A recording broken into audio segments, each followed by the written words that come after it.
No, but I wrapped myself up in a package and sent myself over to Hawaii. This segment features a guest who brought in an original Madam Puppet from the 1970s sitcom Madam's Place, created by Wayland Flowers. You brought something really cool today. Why don't you tell me about it? Well, when Wayland Flowers was first starting out, one of his first jobs was in Provincetown at the Pilgrim House.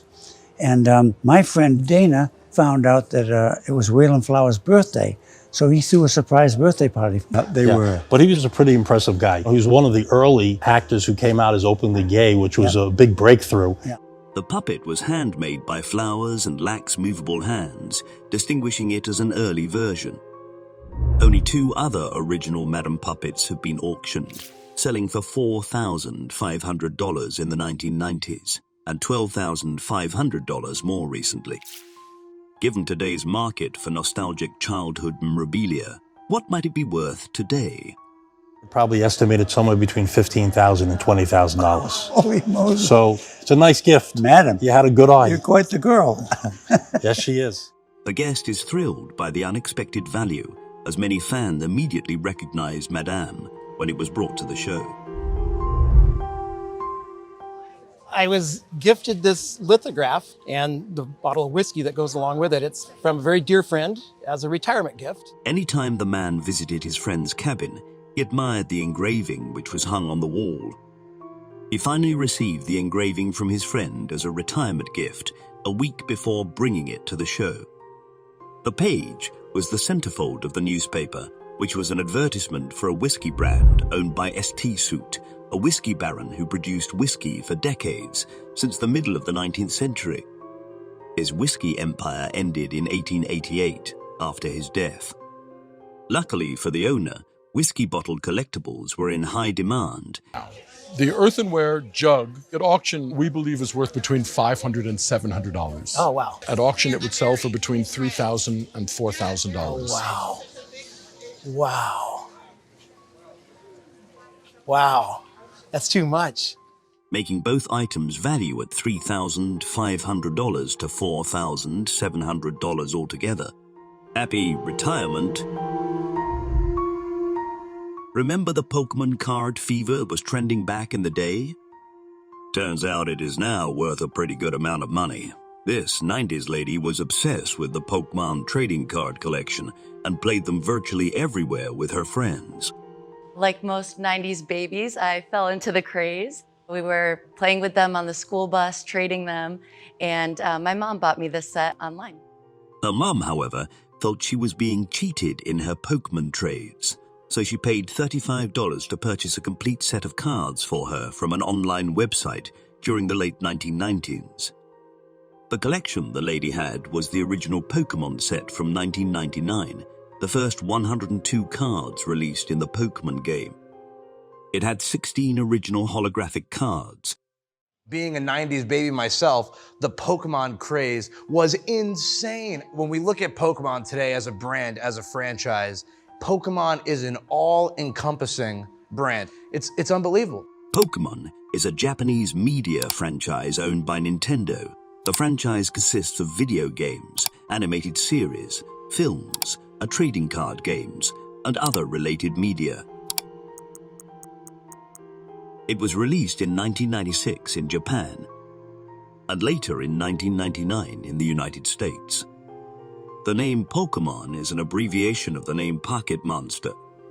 The owner of the Pokémon card collection had come to the show with very low expectations for the collection because her friends had told her it would cost $50. Conservatively, at auction, we would say that your binder would be in the $5,000 to $10,000 range. Wow, much more than I was expecting.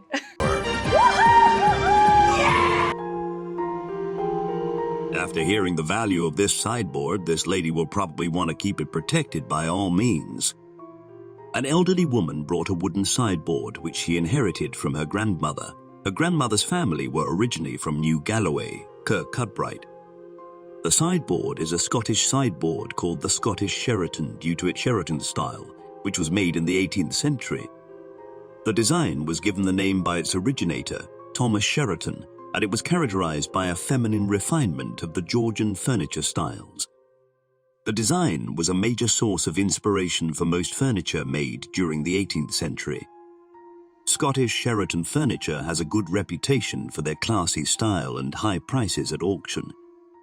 The owner was shocked upon hearing the sideboard valued at £25,000. How much? 25,000. Really? Good heavens. Also, she would tell me that when my feet would touch the floor, she wouldn't rock me anymore. And secretly, I hoped that my feet never touched the floor. Babies in this family have been rocked on this hickory chair for generations. A descendant of the family says that the chair was made by an Indian chieftain and was given to her family who come from Scotland. Her grandfather wrote a letter a few years before his demise, talking about the history of the chair and how he was also rocked in it by his grandmother. This chair must be tired from all the baby rocking. The chair is linked to Billy Richardson, a North Carolinian who moved to Indiana and started a company called Old Hickory Chair Companies in the 1890s. The company began making chairs of this nature in the early 1900s. Do you have any idea what it's worth? No idea, no clue. Well, they made a lot of these, but they have come back into vogue. It's probably at auction, I would estimate it at $1,000 to $2,000. Wow. However, in today's Well, Ted, did you notice when you showed this to me that I kind of stopped breathing a little bit? Yeah, you did. the blanket was given by Kit Carson to the foster father of the owner's grandmother. It's probably a chief blanket, but... That's exactly what it is. And it's not just a chief's blanket. It's the first type of chief's blanket made.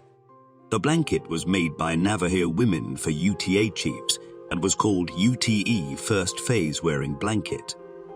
The blanket was made from hand-woven churro sheep wool and was in use from 1800 to the 1840s. It's an extraordinary piece of art. It's extremely rare. It is the most important thing that's come into the Roadshow that I've seen. On a really bad day, this textile would be worth $350,000. On a good day, it's about $500,000. Oh, my God. The owner wasn't expecting the blanket to value as much. I can't believe this. Maybe 20%. Wow. Can't believe it. The blanket was bought by an anonymous buyer of $400,000. It was then donated to the Detroit Institute of Arts. It surprises me that these are still available at yard sales. Who says yard sales cannot have valuable items worth thousands of dollars. This lady bought a mini statue at a yard sale for $40 because she felt it looked like a Chinese Buddha made around the 1600s. You're correct. It's a Chinese Buddha. It's a bodhisattva. It's a diva. It's a female form of Buddha. She's a multi-armed deity. There are some small losses. These are all attributes, and they're mostly Buddhistic symbols. You have a sword here with no blade. You have a hand, an attribute missing from my right. Yep. However, she isn't really fascinated by the item and leaves it inside a box in her garage. She thought it could be worth something despite the damage. Tell us, is that also the case? I think in an auction setting, a value of $15,000 to $20,000 would be conservative. Okay. Wow. That's awesome. But that's not all, right? And in a retail setting, I would imagine it to carry a value of $30,000. Wow. Okay. Thank you so much. Well bought. Yeah, apparently. Everybody probably knows who Albert Einstein is, but this woman got to know him on a more personal level and even took pictures of him. My grandmother had a sister. Her name was Lottie Neustein, and they lived in New York. She had worked as an X-ray technician for Dr. Bucky, who was a close friend of Einstein, so she met him on a personal level. She soon became close to Einstein and began taking pictures of him. Albert Einstein was a German theoretical physicist who is regarded as one of the greatest and most influential scientists of all time. He developed the theory of relativity and contributed to quantum mechanics. Lottie's grandniece brought a collection which included 3 items. The first item was an original signed sketch of Albert Einstein, that had been used as a cover of Saturday Review in 1955. It was signed by Einstein for Lottie's sister, Alice Schlesinger. The second item was a photograph of her aunt with a 1942 letter written to her aunt in German. First item there, your letter. It was done in 1942, and it's tough to translate. Someone who speaks German well looked at it and said, can't quite make it out. The third item is an autographed book of Einstein titled The World as I See It, and was written in 1949. One of the things that I really love about this is when you open up and you can touch something that Einstein touched. I mean, it just sends a thrill. A lot of people would be fascinated if they had the chance to touch an object that Einstein once touched. The appraiser himself was quite intrigued. This would be in the value of $5,000, maybe a little bit more. Okay. 5 to 6.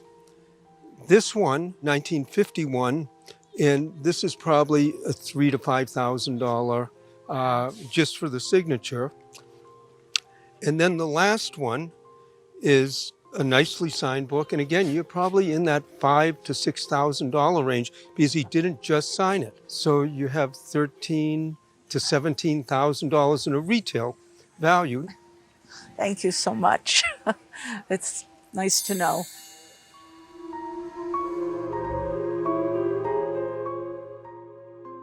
A painting that was in the Carnegie Mansion in New York City was gifted to the boilerman of the family. The Carnegie Mansion was home to industrialist and philanthropist Andrew Carnegie and his family. The lady's father-in-law worked as a boilerman for the family. Chose to get rid of certain things that she did not want, so they put small prices on everything, hoping that the employees of the building could purchase them, not knowing that they were going to be gifted.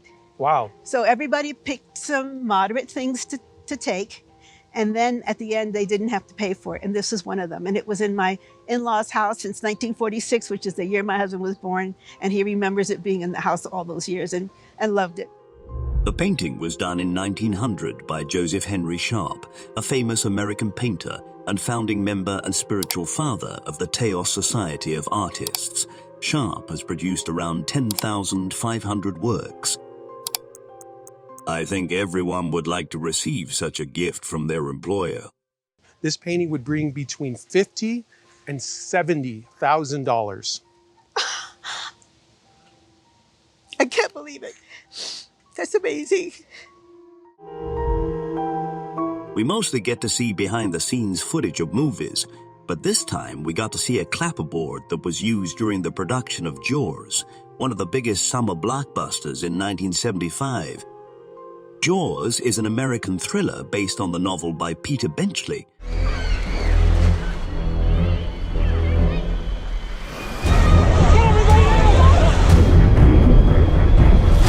It was the first motion picture to be filmed in the ocean.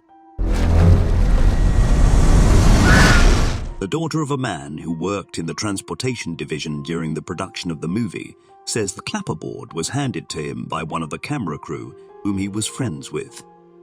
A picture of her father with a character from the movie, Bruce the Shark, was brought together with the board. No doubt he was part of the production. During the movie's production, her father lived in Martha's Vineyard. He was a bachelor at the time and lived together with some friends. Her mother was convinced that the board was worth a lot of money, so they searched for it and luckily found it. The family will, for sure, be jubilating that they did. The clapperboard was specially made for Jaws and was designed to imitate the opening and closing of a shark's mouth. It's a unique clapperboard and was used during the production of a popular movie, so it wasn't surprising to hear that at auction, the clapperboard would be popular with collectors. It's worth quite a bit to collectors. If this was to come up at auction, I put an auction estimate of $25,000 to $35,000 on it. Wow. All right. Cool. Their mother's instinct was correct after all.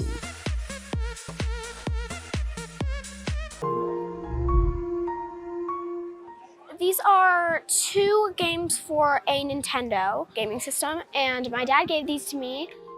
The games were Super Mario Bros. 3s and Double Dragon cartridges.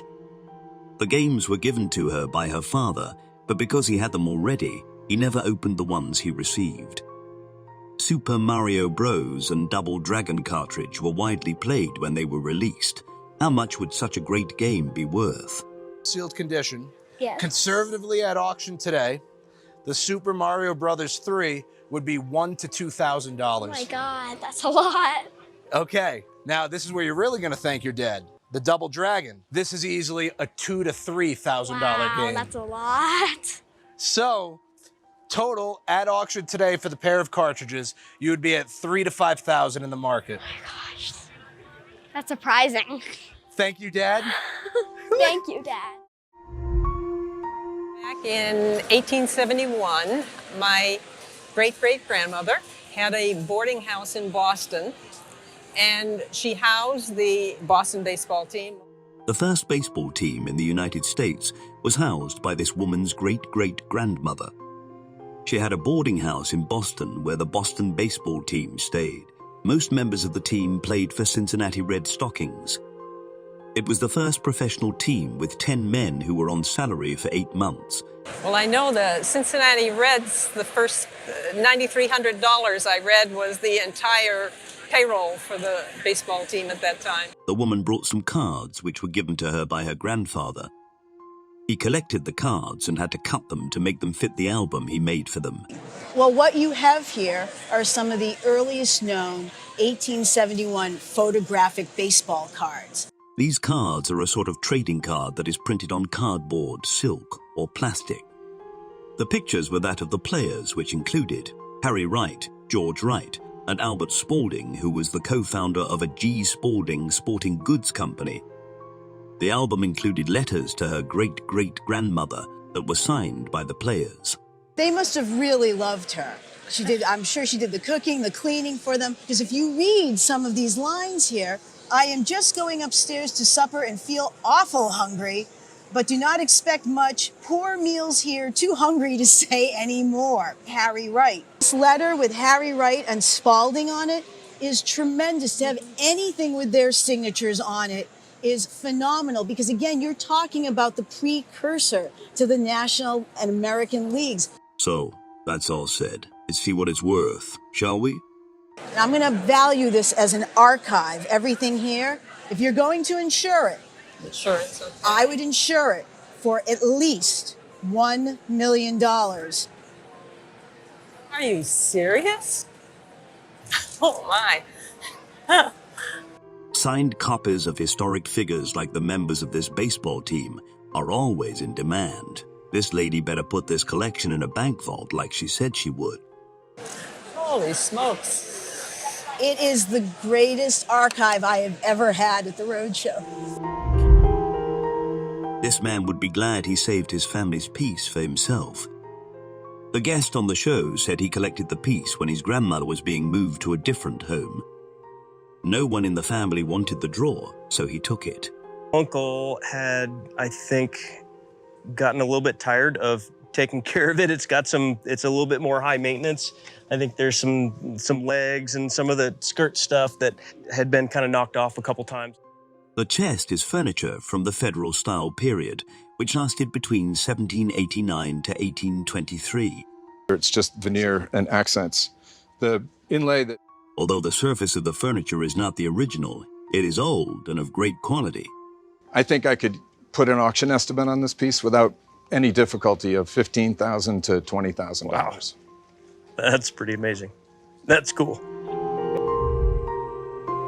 An etching purchased for $1 turns out to be worth thousands of dollars. The guest who brought a picture said she has always loved to thrift since she was 15 years old. One day, she found the picture of snow at a thrift shop and purchased it for $1. The etching is titled Snow and Adobe and was made in 1934 by Jean Class, an American artist who received widespread recognition and awards during the 1930s.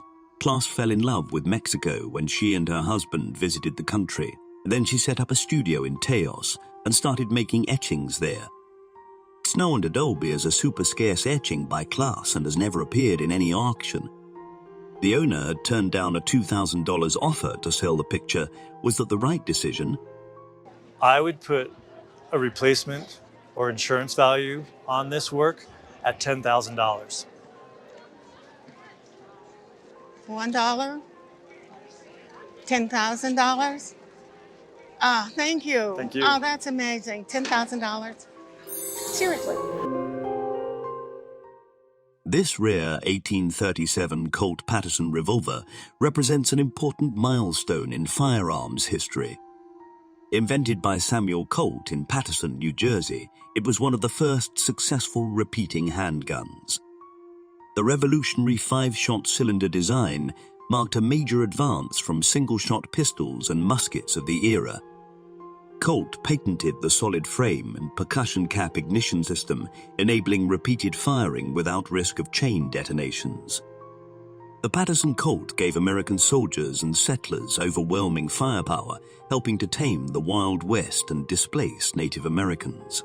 Only a handful of the earliest prototype Patterson Colt revolvers still exist today, making them enormously valuable. The Colt Patterson marked the genesis of repeating firearms and mass firepower that would come to dominate the world. This pristine example retained. Colt perfected the revolver mechanism, which became the prevalent handgun design for over a century. This exceptionally rare survivor represents Sam Colt's legacy as one of history's most influential gunsmiths. The owner acquired this iconic revolver over 40 years ago, paying £150, which was considered a good price at the time. But what would the revolver be worth today?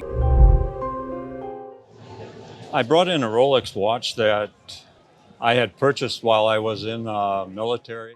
This military man forgot about his reputation and laid flat on the ground upon hearing the value of his watch. You okay? Don't fall. I'm not done yet. The guest brought a Rolex watch that he purchased when he was in the military from 1973 to 1975. He purchased the watch for $345 in November 1974 through the base exchange, but became skeptical about using it, so he put it in a safety deposit box instead. I just kept it. After I got out of the service, I had other watches I wore, and I just put this one into a safety deposit box. It stayed there for 30 or 40 years. I only took it out like 2 or 3 times to look at it, and that was about the extent of it before I brought it here. The watch was made by the popular watch designer Rolex at around 1971. Its model is referred to as an Oyster Cosmograph or Daytona. They were manufactured for a short period of time and are extremely rare. The man equally came with the blank warranty paper for the watch, which the appraiser said would sell for $2,000. Collectors love the model of this watch because Paul Newman wore a lesser model of it in a movie called Winning. Watch at auction today, $500,000 to $700,000. No, I'm very serious. Oh, it's an absolute fabulous find. It's one of the rarest Paul Newman models. And in this condition, I don't think there's a better one in the world. Unbelievable. You can't wear it though. No. If you wear it, it drops down to the $400,000 value. A page full of baseball players' autographs has a value of thousands of dollars. This lady's mother-in-law was taken to a baseball game in Seattle by her father when she was 10 years old. The game was an exhibition game organized in 1934 by the American League players. They called it the Western Canada Tour. It's a good thing her father had urged her to try and get some autographs from the players, and she did. She kept the signatures in her autograph book and passed it on to her son, who then kept the original autographed book in a safe and made a photocopy which was hung on the wall of his house. Sadly, the paper did not have the autograph of all the players. What's interesting is there's 12 signatures here, but there's only 11 of the players that went to Japan. Okay. So we also have Al Schacht, who was the clown prince of baseball.